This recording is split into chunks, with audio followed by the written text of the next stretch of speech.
তাহলে আমেরিকার একটা বড় সাপোর্ট দরকার। এখন প্রশ্নটা হচ্ছে যে আমেরিকার সেই অর্থ নেই। তারা ইউক্রেনকে চাচ্ছিল আবার নেটোর মধ্যে, রাশিয়ার অর্থ দিয়েই কিন্তু ইউরোপ যুদ্ধটা করছে। আমেরিকার 119টা মিলিটারি বেজ আছে জার্মানিতে। ইউক্রেন একা যুদ্ধ করে রাশিয়াকে পরাজিত করবে এটা সম্ভব না।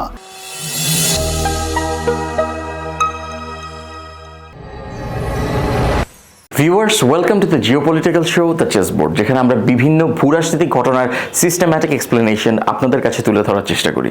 আমি আপনাদের হোস্ট ফারহান ইন্তিশার খালেদ। মূলত বাংলাদেশ এবং বিশ্ব রাজনীতিতে কোথায় কি ঘটে যাচ্ছে, কেন ঘটছে, কত দিন ধরে ঘটছে, ঠিক কী কারণে ঘটছে, এই সকল প্রশ্নের উত্তর সিস্টেম্যাটিকভাবে অ্যাজ আই সেড বিফোর আপনাদের কাছে উপস্থাপন করা এবং এক্সপার্ট ভ্যালিডেটেড কিছু ডিসকাশনস, অর্থাৎ বিশিষ্ট অভিজ্ঞ যারা অতিথি রয়েছেন তাদের আলোচনা আপনাদের কাছে উপস্থাপন করার জন্যই মূলত আমাদের শোটি করে তোলা হয়েছে। আশা করি প্রত্যেকটি এপিসোড থেকে আপনারা বুঝতে পারবেন কোন ডিসকাশন ঠিক কী কারণে করা হচ্ছে। আমাদের আজকের টপিক মূলত রাশিয়া এবং ইউক্রেন যুদ্ধের বর্তমান অবস্থা এবং ইউক্রেনের স্বদেশী অস্ত্র উৎপাদনের বাস্তবতা। খুবই ইন্টারেস্টিং একটা টপিক, আমাদের সাথেই থাকুন। মূল আলোচনা যাওয়ার আগে এ ব্যাপারে ছোট্ট একটা ভিডিও দেখে আসি।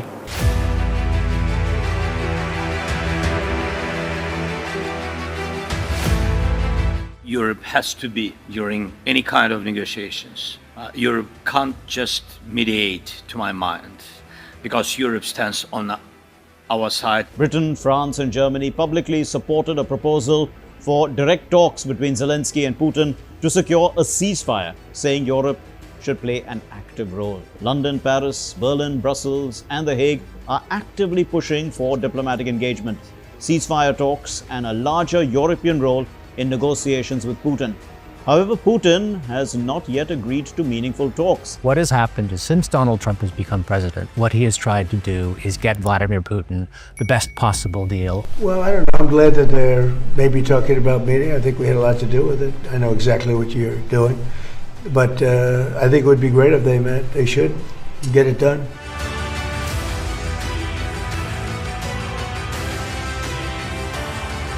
One principle has been accepted. Nothing about Ukraine without Ukraine, nothing about Europe without Europe, nothing about NATO without NATO. সুপ্রিয় দর্শক, আমাদের সাথে থাকার জন্য আপনাদের অসংখ্য ধন্যবাদ। আমার সাথে স্টুডিওতে উপস্থিত আছেন professor Imtiaz Ahmed. He is the executive director at the centre for alternatives. Sir, it is quite the pleasure every single time you visit our platform. Thank you so much sir. Sir, আমরা আজকে কথা বলতে যাচ্ছিলাম রাশিয়া এবং ইউক্রেনের মধ্যে যে যুদ্ধ চলছে এটির বর্তমান পরিস্থিতি সম্পর্কে। এখন কোন স্টেজে আছে? স্টেলমেট, মোটামুটি এমন এক জায়গায় গেছে যেখানে অনেকেরই আশা ছিল যে ডোনাল্ড ট্রাম্প হয়তো যেই পিসের কথা বলছিল সেটা করতে পারবে। আমার মনে হয় না যে এখন সেটা সম্ভব আপাতত। এভাবেই যাবে। এর পিছনে অনেকগুলো কারণ আছে যদিও। কারণ একটা হলো যে ইউরোপ আর আমেরিকার মধ্যে একটা দ্বন্দ্ব তৈরি হয়েছে ইউক্রেনকে নিয়ে, এবং সেখানে ইউরোপ মোটামুটি চাচ্ছে তার আলাদাভাবে সক্ষমতা বাড়াতে। এখন সামরিক সক্ষমতা সে বাড়াতে পারবে যদি জনগণের একটা কনসার্ন থাকে। আচ্ছা, এখন এই সক্ষমতা বলি বা অস্ত্র উৎপাদন যারা করে তাদের যেই কি বলে কাঠামোটা, যেটাকে অনেকেই মিলিটারি ইন্ডাস্ট্রিয়াল কমপ্লেক্স বলে, তাদের ইনভেস্ট যদি করতে হয় ইউরোপের, তাহলে বড় ধরনের একটা কি বলা হয় জনগণের কাছে বড় ধরনের একটা বিষয় নিয়ে আসতে হবে যে জনগণ একটা কনসার্ন দিবে।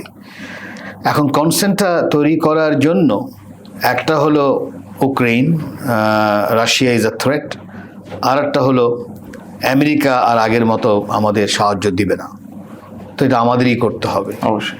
তার মানে হচ্ছে যে এই দুই আর্গুমেন্ট দিয়ে ইউরোপের যারা অস্ত্র উৎপাদন তাদের সক্ষমতা বাড়াচ্ছে, এটাই হলো মেইন। মানে এটা ইটস এমন একটা কাঠামো, কারণ এতদিন ইউরোপের জনগণকে এটা বোঝানো হয়েছে যে নেটো করা হয়েছে, এখানে আমেরিকা আছে, আমাদের চিন্তা ভাবনা করার কিছু নেই।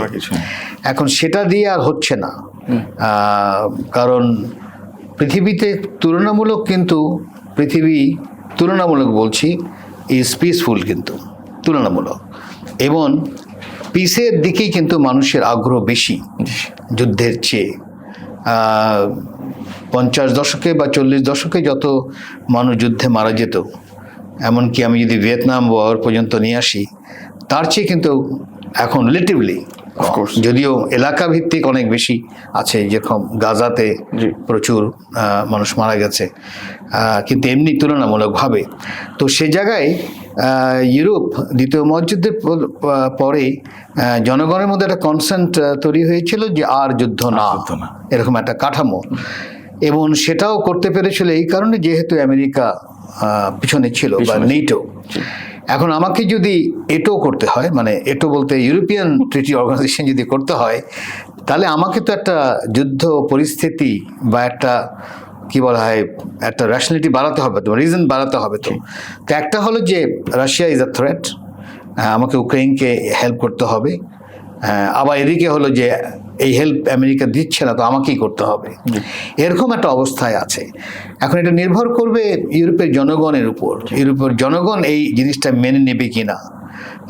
কারণ বোঝাই যাচ্ছে যে ইউরোপের যেই বড় বড় যেসব ইনস্টিটিউট ছিল, যারা পিস ইনস্টিটিউট, মানে শান্তির ইনস্টিটিউট বিশাল বিশাল ছিল, অসলো প্রসেস বলতে যে বিষয় বোঝায়, এমনকি আমি মনে করি জার্মানিতে, ফ্রান্সে এই ধরনের প্রচুর অর্গানাইজেশন ছিল যারা এই পিসের উপরে কাজ করতো। কিন্তু দেখা গেছে ইউক্রেনের ব্যাপারে তারা সবাই চুপ, তাদের কোনো তৎপরতা আমরা দেখতে পাচ্ছি না।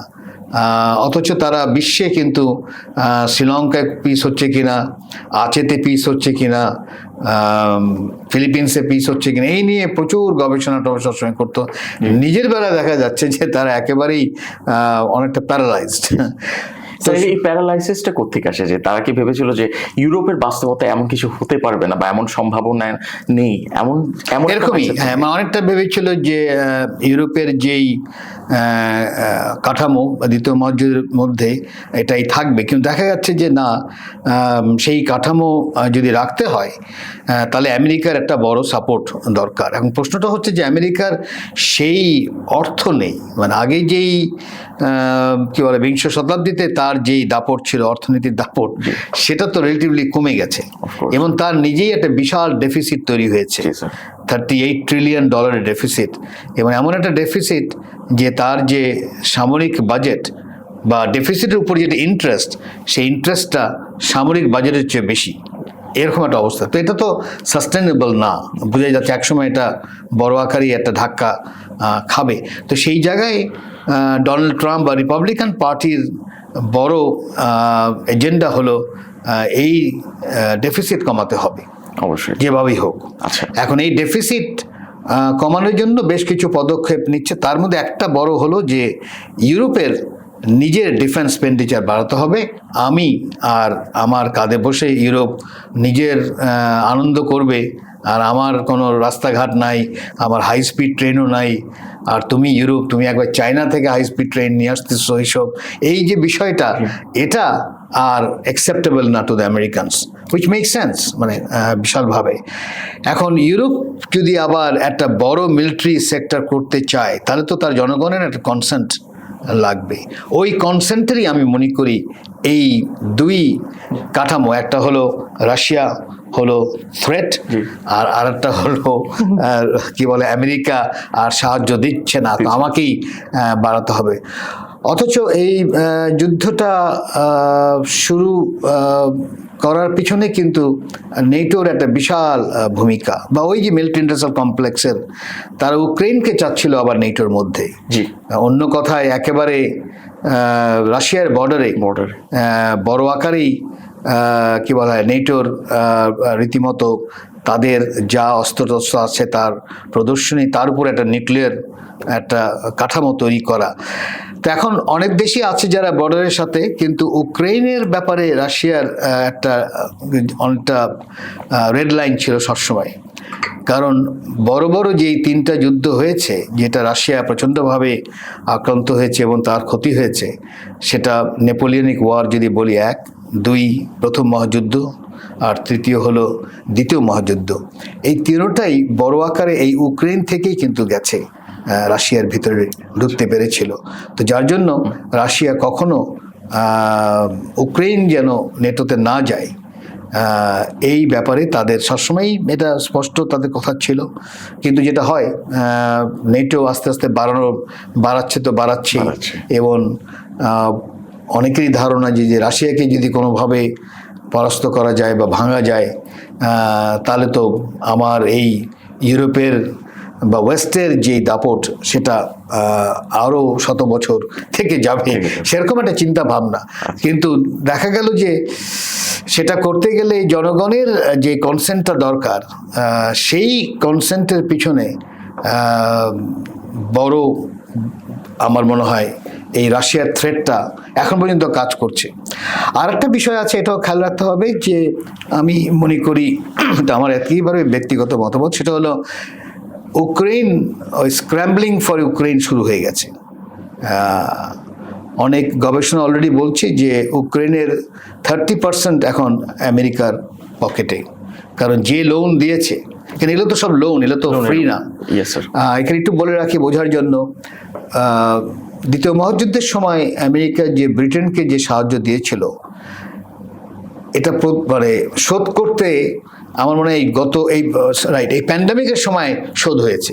এত বছর লেগেছে শোধ করতে, যে অস্ত্র দিয়েছে ওই সময়, এটা সত্য করতে হলে তো কোনো ফ্রি না, তাই না? And it also comes with interest.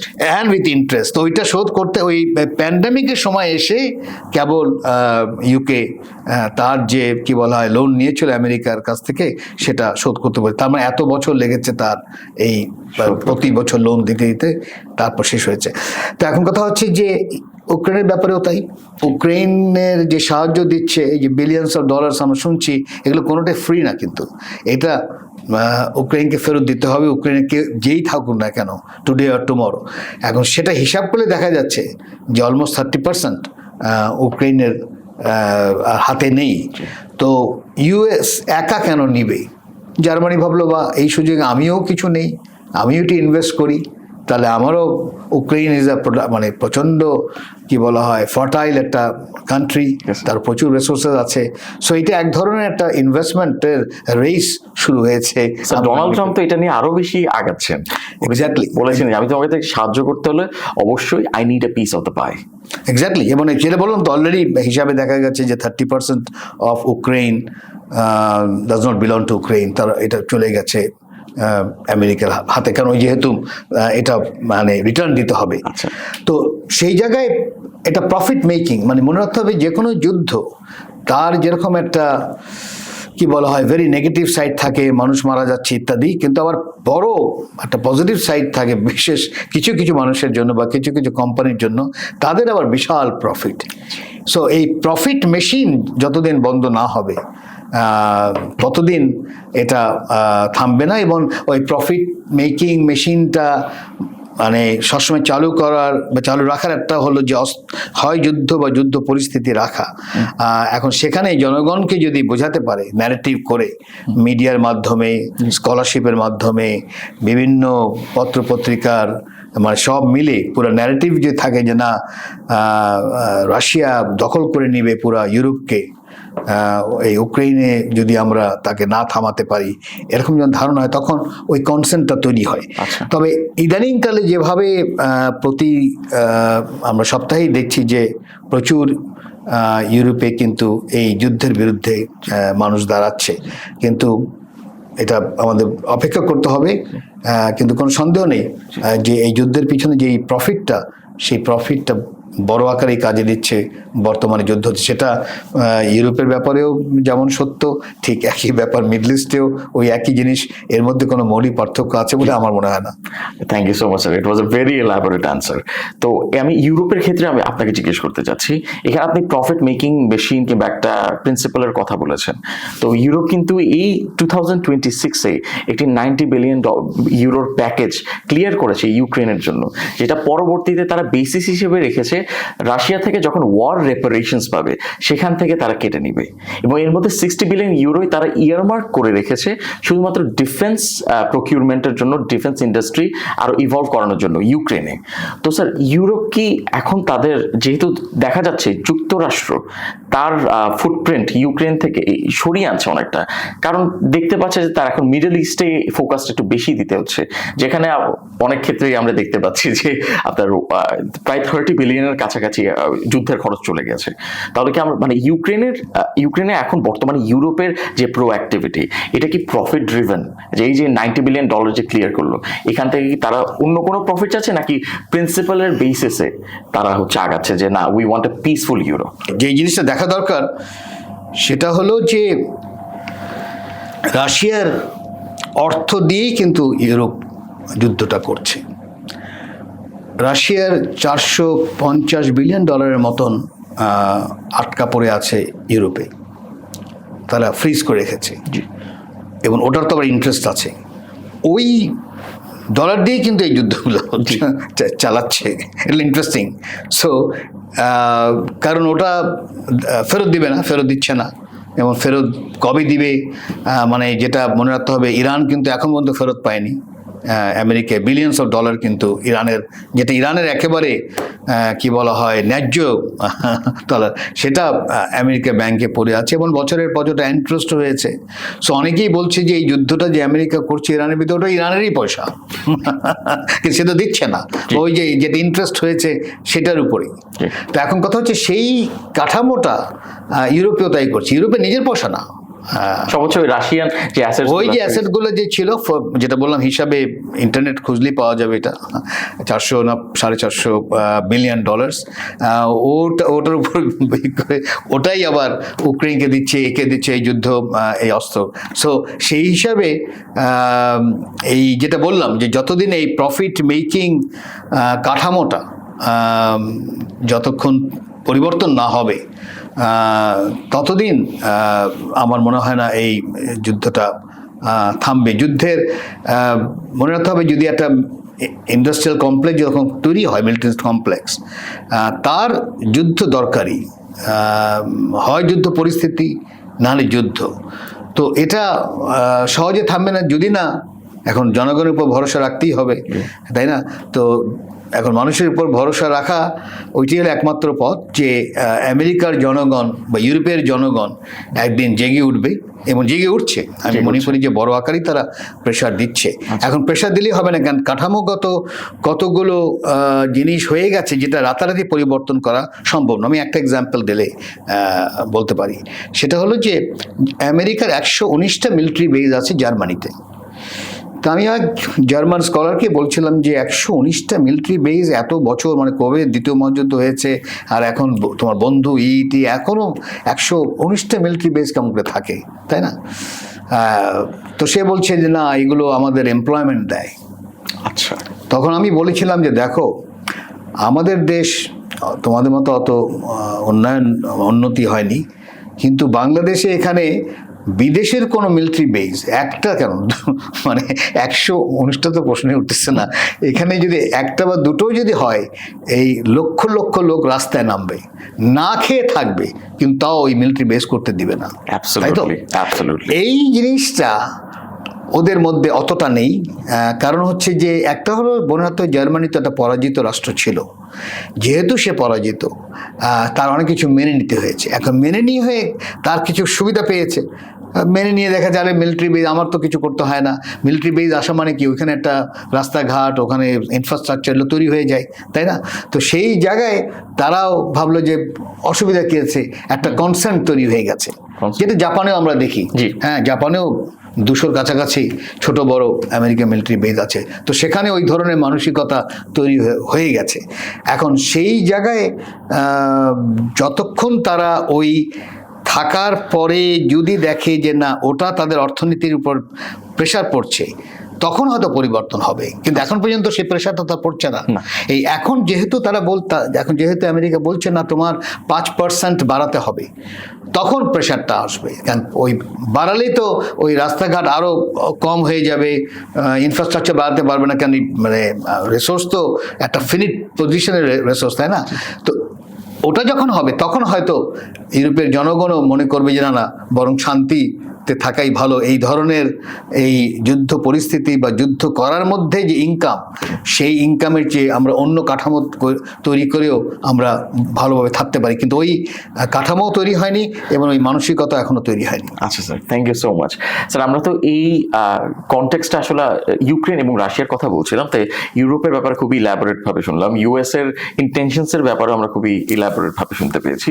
এখন ইউক্রেনের ইন্ডিজিনাস ওয়েপন্স প্রোডাকশন বা তার স্বদেশীয় অস্ত্র উৎপাদনের কথা জানতে চাচ্ছি। সেখানে আমরা বর্তমানে যে নিউজ আউটলেটগুলো এক্সপ্লোর করতে গেলে দেখতে পাই যে ইউরোপ থেকে যথেষ্ট একটা ইনপুট আছে বা একটা তাদের ইনভেস্টমেন্ট আছে যেন করে ইন্ডিজিনাস ওয়েপন্স ইউক্রেনে এমনভাবে প্রডিউস করা যায় সে সেলফ সাফিসিয়েন্ট হতে পারে।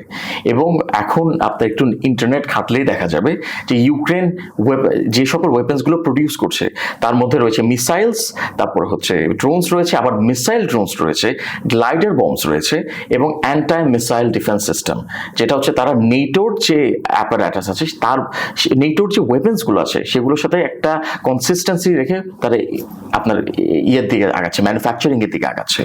তো আমার প্রশ্ন আপনার কাছে যে এই যে তার যে ইন্ডিজিনাস প্রোডাকশন বাড়ছে, তো এটা কি স্যার আমরা একদম রাতারাতি দেখতে পাবো যে রাশিয়ার যে আপনার ইন্ডাস্ট্রিয়াল কমপ্লেক্স রয়েছে মিলিটারিলি সেটার কাছাকাছি যেতে পারে? এবং এটা যদি আসলে বাড়তে থাকে, এবং রিসেন্ট ডেভেলপমেন্টসগুলোতে আমরা সেটাও দেখেছি যে দ্য হার্ট অফ রাশিয়াতে গিয়েও কিন্তু আপনার পড়ছে, আপনার ইউক্রেন থেকে আপনার ডিফেন্সিভ পজিশনে কিছু মিসাইলস গিয়ে পড়ছে। তো আমরা কি বলতে পারি স্যার মানে এই যুদ্ধটা একটা ব্যালেন্সে চলে আসছে কোনো রকমে দুটি দেশের মধ্যে? না, যুদ্ধটা মনে রাখতে হবে, যুদ্ধ রাশিয়া ভার্সেস নন নিউক্লিয়ার নেটোর সাথে। এখানে নন নিউক্লিয়ার নেটো, এখানে ইউক্রেনের যে ট্রেনিং, এটা নেটোর দ্বারা ট্রেনিং, এখন থেকে না তো বহু আগে থেকেই তারা ট্রেনিং। মানে নেটোর অনেকেই হয়তো বুঝতে পারে না যে নেটোর সাথে ইউরোপে যখনই সে নেটোর মেম্বার হয় তখন তার ওয়েপন সিস্টেম থেকে তার ট্রেনিং সিস্টেম সবগুলো রীতিমতো আমেরিকানাইজড হয়ে যায়, তাই তো? এবং ওয়েপন্সের সাথে আমেরিকান মিলিটারি কমপ্লেক্সের সাথে মিলে যায়। এখন ওটাই কিন্তু ইউক্রেন মানে পাচ্ছিল কোনো মেম্বারশিপ ছাড়াই, তার ট্রেনিং পাচ্ছিল, তার নন নিউক্লিয়ার ওয়েপন যেগুলো আছে সেগুলোও পাচ্ছিল ইত্যাদি। সো ফাইটটা হচ্ছে কিন্তু অলরেডি নেটো মেম্বার্স আর জড়িত। একটা তো তারা লোন দিচ্ছে, ফান্ড দিচ্ছে, লজিস্টিক দিচ্ছে, এগুলো তো দিচ্ছেই, কিন্তু এখানে এখন পর্যন্ত নিউক্লিয়ার ওয়েপন্স ব্যবহার করা হচ্ছে না। এই হলো আমার মনে রেড লাইনটা, তাই না? তো সেই জায়গায় ইউক্রেন একা রাশিয়াকে পরাজিত করবে এই চিন্তা করাটা আমার মনে হয় না ঠিক। কেন মনে হতে হবে যে রাশিয়া মিলিটারিলি তো সেও একটা সুপার পাওয়ার, তার অন্য ইকোনমিক্যালি সুপার পাওয়ার, মিলিটারি তো তার যে পরিমাণে আইসিবিএম আছে আর এসএলবিএম আছে, এগুলো যে আছে এয়ারবোর্ন নিউক্লিয়ার ওয়েপন্স ইত্যাদি, এত হিউজ, এবং সেগুলোর কাছেও তো এখনো যাচ্ছে না সেই, তাই না? তো আমার কথা হচ্ছে যে ইউক্রেন একা যুদ্ধ করে রাশিয়াকে পরাজিত করবে এটা সম্ভব না। ওই জন্যই হলো নেটো এবং ওই জন্য আমেরিকা। সমস্যাটা যেটা হয়ে গেছে যে ইউরোপ চাচ্ছে না তার পকেট থেকে পয়সাটা যাক, চাচ্ছে আমেরিকা থেকে।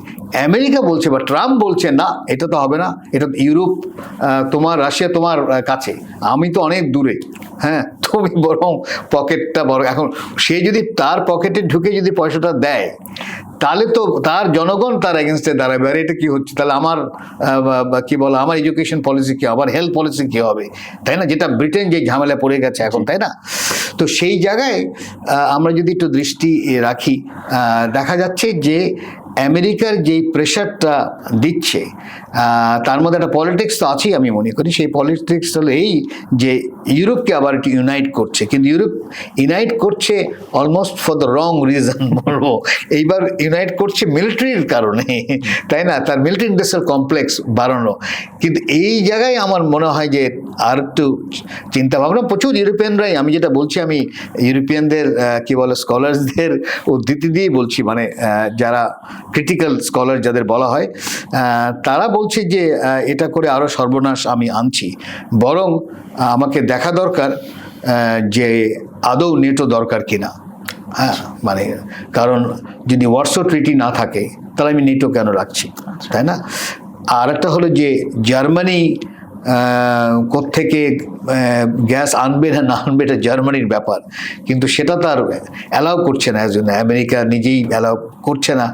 কারণ আমরা জানি যে দুটো লাইনের মধ্যে একটা লাইন তো একবার ভেঙেই দিল, নর্থ স্ট্রিম যেটাকে বলা হয়, তাই না? তো সেই জায়গায় মানে জার্মানির মধ্যে যে পরিবর্তনটা আসছিল সেটা আমেরিকাকে খুব চিন্তিত করে ফেলছিল। যারে এটা তো দেখা যাচ্ছে জার্মানি আর রাশিয়া একেবারে বন্ধু হয়ে যাচ্ছে, তাহলে আমার এনার্জি বা আমার গ্যাসের কি হবে? হ্যাঁ, তো এখন কি হলো যে ওটা বন্ধ করে ইউরোপকে বাধ্য করছে আমেরিকার গ্যাস আরো ইম্পোর্ট। সো যেটা বলছে এখানে ব্যবসার একটা বিষয়। এখন ব্যবসার কারণে সবাই তো আর প্রফিট করতে পারবে না। এখানে যারা, আমরা তো একটা ক্যাপিটালিস্ট ওয়ার্ল্ডে বাস করছি, তো সেখানে যারা এই ওনার যারা এই মিলিটারি কমপ্লেক্সে তাদের বিশাল প্রফিট হচ্ছে। সেটা ব্ল্যাক ওয়াটার থেকে যদি আমি বলি, বোয়িং বিশাল, এটা ইন্টারনেট সার্চলেই বোঝা যাবে যে তাদের এই প্যান্ডামিকের সময়ও তাদের বিশাল প্রফিট হচ্ছে। কিন্তু ফলে কি হবে, জনগণের তো প্রফিট হচ্ছে না। সেই জায়গায় সমস্যাটা হয়ে গেছে। মানে বর্তমান আমেরিকা যেভাবে তার ইনফ্রাস্ট্রাকচার দরকার সেই জায়গায় তো এখনো নেই সে। মানে যদি আমি তুলনা করি চীনের সাথে, যদি আমি আমেরিকার ইনফ্রাস্ট্রাকচার তুলনা করি, তাহলে তো আসলেই অনেক পিছিয়ে পড়ে যাচ্ছে। সেই জায়গায় ডোনাল্ড ট্রাম্প চাচ্ছে একটা পরিবর্তন, কিন্তু দেখা গেল সেও ওই মিলিটারি ইন্ডাস্ট্রিয়াল কমপ্লেক্সের খপ্পরে পড়ে সেও আবার যুদ্ধ শুরু করে দিল ইরানের। এবং আমরা দেখছি 100 দিন হয়ে গেছে অলরেডি, সেখানে একটা স্টেলমেটের পজিশনে পড়ে আছে। Ji sir, thank you sir, like your answers are very humorous. তো আমি ইউরোপের ক্ষেত্রে আপনাকে লাস্ট একটা কোয়েশ্চেন করতে চাই, তারপর আমরা ফাইনাল কোয়েশ্চেনে চলে যাব। স্যার, ইউরোপ এখন যতটা প্রোঅ্যাক্টিভ, আমরা কি সামনে আরো তাদের প্রোঅ্যাক্টিভিটি দেখতে পাবো? এখন তো তারা, আপনি যেটা বললেন যে নন নেটো অ্যালায়েন্স অনেকটা ইউক্রেনের সাথে, তো ইউক্রেন যেহেতু এতটা সাপোর্ট পাচ্ছে তার ইন্ডিজিনাস ওয়েপন্স প্রোডাকশনে, তো ওয়েন পুশ কামস টু শাভ, যদি সিচুয়েশন আরো খারাপের দিকে আগায়, তাহলে কি ইউরোপের প্রোঅ্যাক্টিভিটি আরো বাড়বে? না, এখানে যে জিনিসটা দেখা দরকার যে কোনো যুদ্ধে, বড় জিনিস হলো ফুট সোলজার্স। খালি টেকনোলজি দিয়ে কিন্তু আমি একটা দেশকে কি বলা হয়, আমার পুরো জয়ের যে বিষয়টা সেটা সম্ভব না। এখন সমস্যাটা হয়ে গেছে, আমেরিকানরা বা ইউরোপিয়ান কেউ মরতে রাজি না ইউক্রেনের যুদ্ধে, তারা মরতে রাজি না। ইউক্রেন মরুক তাতে আপত্তি নেই, কিন্তু সে মরতে চাচ্ছে না। কিন্তু সে বলছে তুমি মরো, আমি তোমাকে ড্রোন দিচ্ছি, আমি তোমাকে টেকনোলজি দিব, আমি তোমাকে এটা দিব ওটা দিব, কিন্তু আমি, কারণ একবার যদি ডেড বডি আসা শুরু করে তাহলেই তো বিশাল পপুলার কনসেনসাস একেবারে উল্টো হয়ে যাবে, তাই না? সো ইউরোপিয়ানসরা বড় আকারেই কিন্তু ওই যুদ্ধতে যেতে চাচ্ছে না, যেই যুদ্ধে সে আর তার ছেলে মেয়ে মারা যাবে সেটার মধ্যে যেতে যাচ্ছে না। অবশ্যই এটা যদি ড্রোনের মাধ্যমে, ইসের মাধ্যমে কিছু করতে পারো করো বাবা, বাট আমি কিন্তু একটা যুদ্ধ করতে গেলে তো আমার ফুট সোলজার দরকার, তাই না? অবশ্যই। খালি আমি টেকনোলজি দিয়ে এটা করব, মানে যেই কারণে ইরানের সাথে কেন সমস্যায় পড়ে গেছে, ইরানের জনগণ are ready to die. Yes, this is the difference, যে ইরানের জনগণ একেবারে মানে মরার জন্য তারা প্রস্তুত, তাই না? জি স্যার। ওই প্যাশন তো আমি আমেরিকানদের নেই, তাহলে কেমন করে সম্ভব না? মানে আমাকে যদি মানে কি বলা হয় বড় আকারে জয় আনতে হয়, তাহলে তো আমার ফুড সোলজার দরকার হবে। হ্যাঁ, এবং ইরান ওয়েট করতেছে যে কখন আসবে, সেও ওইভাবে প্ল্যান করে রেখেছে, আসুক তারপর আমি দেখব।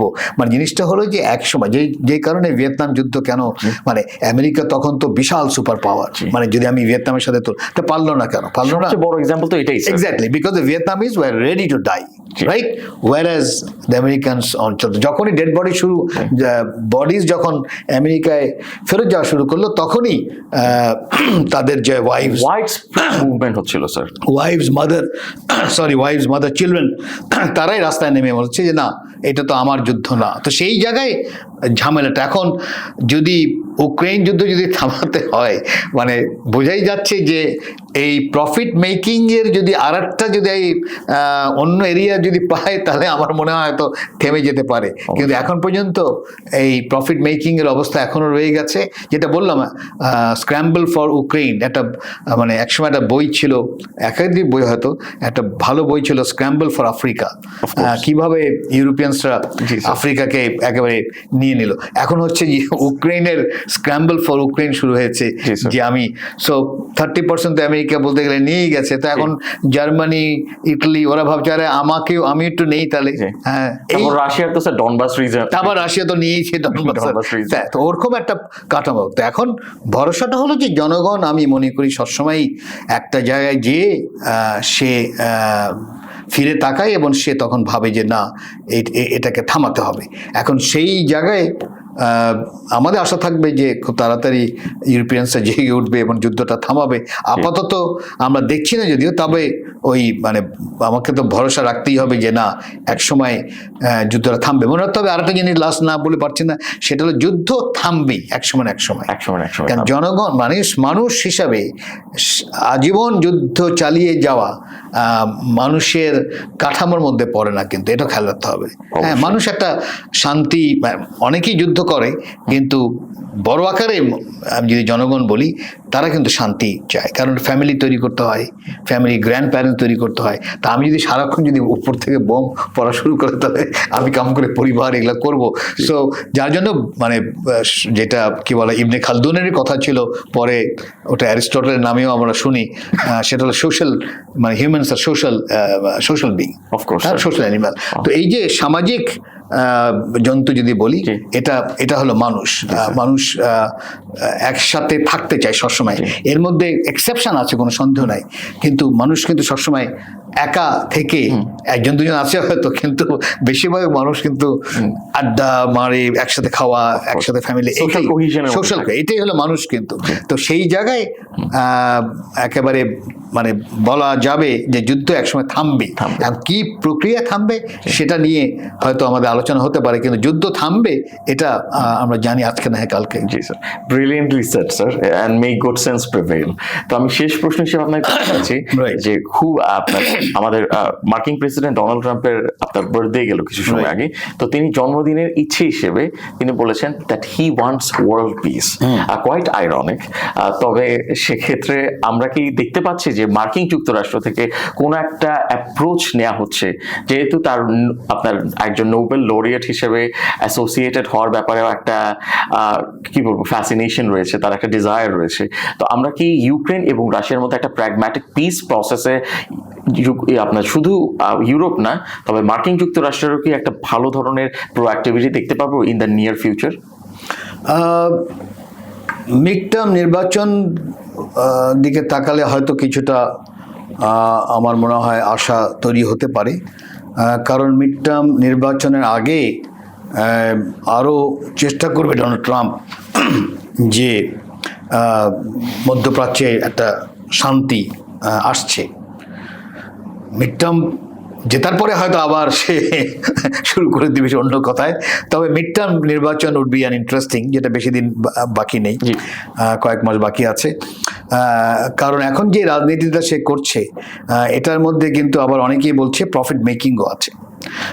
কারণ সে যখন বলে যে হ্যাঁ অ্যাগ্রিমেন্ট মোটামুটি আছে, তখন দেখা যাচ্ছে যে কতগুলোর কি বলা হয় সূচি বেড়ে যাচ্ছে, আবার যখন যুদ্ধ শুরু হয়ে যাচ্ছে আবার কমে যাচ্ছে।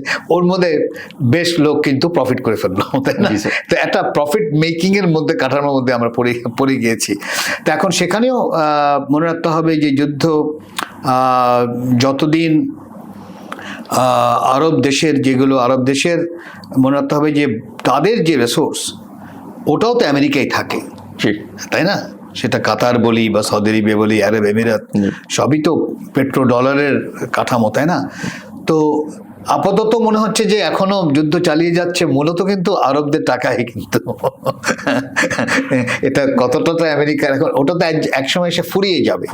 হ্যাঁ, এখন যেটা ঝামেলা পড়েছে, যে অস্ত্র ব্যবহার করেছে তার একটা বড় ঘাটতি শুরু হওয়ার কথা, যে এতখানি তারা ভাবতে পারেনি এতগুলো যুদ্ধ, সেটা টমহক বলি বা বিভিন্ন যে অস্ত্র ব্যবহার করেছে আমেরিকা, সেই জায়গায় তারা মনে করছে যে না, আমেরিকার নিজে যে স্টক পাইল দরকার সেটাই তো ফুরিয়ে আসছে, সেই জন্য তারা একটু চিন্তিত হয়ে যাচ্ছে। এক, আর দ্বিতীয় হলো যে যেহেতু আমেরিকার জনগণ এই যুদ্ধটা চাচ্ছে না কোনোভাবেই, তারপর একটা জেনোসাইডের মধ্যে যুদ্ধটা হচ্ছে, মানে ইরানের সাথে যুদ্ধটা হচ্ছে, যেখানে গাজার একটা জেনোসাইড হচ্ছে, সেই জায়গায় আমেরিকার জনগণের মধ্যে কিন্তু বড় ধরনের একটা অ্যান্টি ওয়ার সেন্টিমেন্ট তৈরি হয়েছে।